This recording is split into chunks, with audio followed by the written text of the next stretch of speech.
বিপদ নাই কোনো কালে গুরু নামলো আজ বৈশারে আছে এই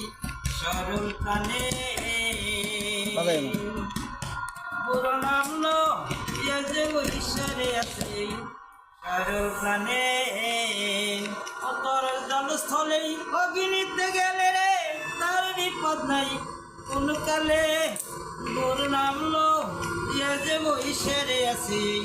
সরল প্রাণে পাখি করে ডাল বরসা মধুর ডাল ধৈরে ঝুলে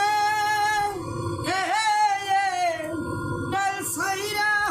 দিলে পড়বি ফেরে পাবি না আর কোনো কালের পাবি না আর কোনো কালে গুরু নামলো আজ বৈশারে আছে সরল প্রাণে